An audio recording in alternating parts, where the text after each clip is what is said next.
Hello दोस्तों, नमस्कार। तो हमारी आज की कहानी है देवदूत की खोज। तो चलिए हम इस कहानी को शुरू करते हैं।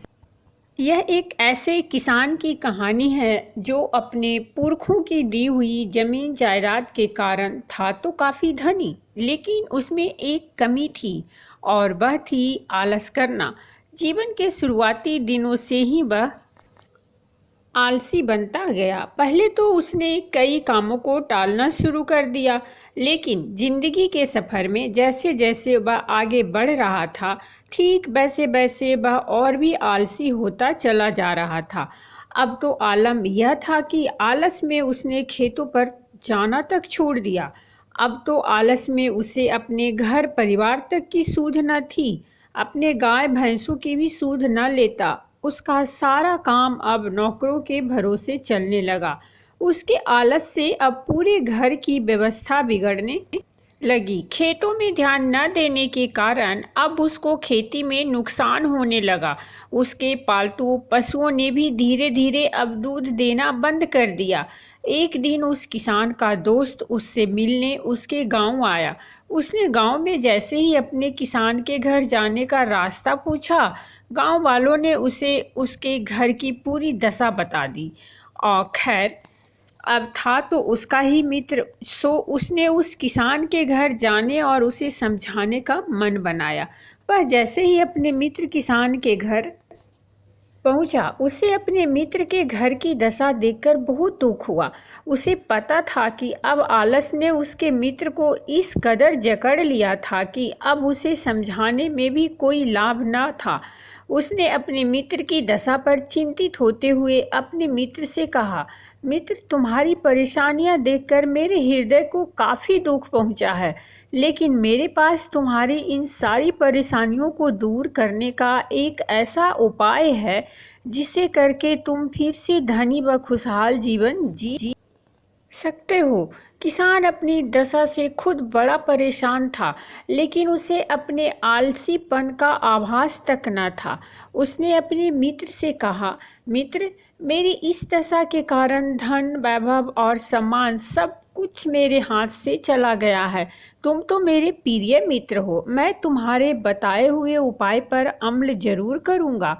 किसान के मित्र ने कहा, मित्र, सुबह सुबह दिन निकलने से पहले एक देवदूत पृथ्वी पर आता है। जो कोई भी उस देवदूत का सर्वप्रथम दर्शन कर लेता है, उसे जीवन में सब कुछ मिल जाता है। अगर तुम उस देवदूत के दर्शन कर लो तो तुम्हारा खोया हुआ धन, वैभव और सम्मान तुम्हें वापस मिल सकता है। किसान अपने जीवन से अब काफ़ी परेशान हो चुका था। गांव में भी उसकी अब कोई इज्जत नहीं करता था। उसने अपने मित्र की बात मानने का फैसला किया। अगले ही दिन वह सवेरे सवेरे उठकर देवलोक से आए हुए देवदूत की खोज में निकल पड़ा। चलते चलते वह अपने खेतों के पास पहुंच गया था। अगले ही पल उसने देखा कि एक आदमी उसके खेत में पड़े गेहूं के ढेर से गेहूं की चोरी कर रहा है।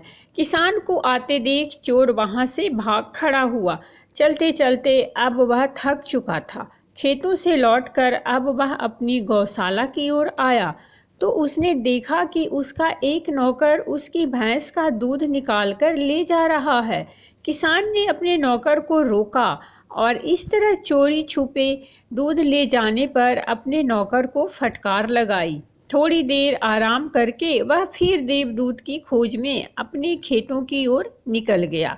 वह अभी खेतों पर पहुंचा ही था कि उसे पता चला कि खेतों पर अभी तक मजदूर नहीं आए थे। उसने रुक कर मजदूरों के आने का इंतजार किया।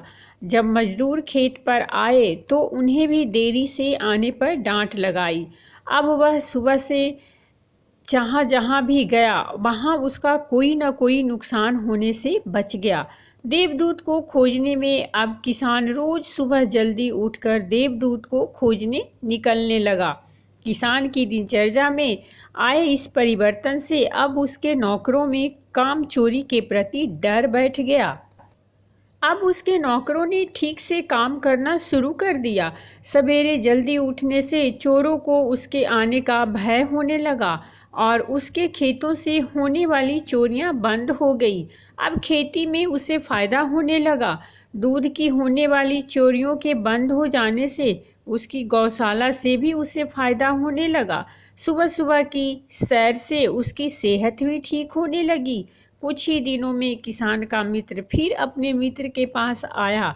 अपने मित्र को मिलकर किसान बहुत खुश हुआ और उससे उसके बताए उपाय से होने वाले फायदों के बारे में बताया और कहा, मित्र, देवदूत की खोज में मुझे सवेरे जल्दी उठने से काफ़ी फायदा हुआ। देवदूत से मैं जो कुछ भी मांगने वाला था वह मुझे मिल गया है, लेकिन देवदूत के दर्शन मुझे अभी तक नहीं हो पाए हैं। किसान की बात सुनकर उसका मित्र मुस्कुराया और बोला, मित्र, यह देवदूत तुम स्वयं हो। तुम आलस में खुद को ही भुला गए थे। सुबह जल्दी उठकर देवदूत की खोज में तुम खुद से मिले और तुमने अपने कामों पर ध्यान देना शुरू कर दिया, जिससे तुम्हें खेती में भी फायदा होने लगा और तुम्हारा खोया हुआ धन, संपदा और सम्मान तुम्हें वापस मिल गया। अपने मित्र की बात सुनकर किसान ने उसे गले से लगा लिया। तो साथियों, इस कहानी से हमें एक नहीं दो बातें सीखने को मिलती है। पहली तो यह कि हमें कभी आलस नहीं करना चाहिए और अपने काम को कभी भी कल के भरोसे नहीं छोड़ना चाहिए। और दूसरी यह कि हमेशा अपने किसी भी मित्र की परेशानी में देख उसकी सहायता करना चाहिए। संकट के समय काम आने वाला ही सच्चा मित्र होता है।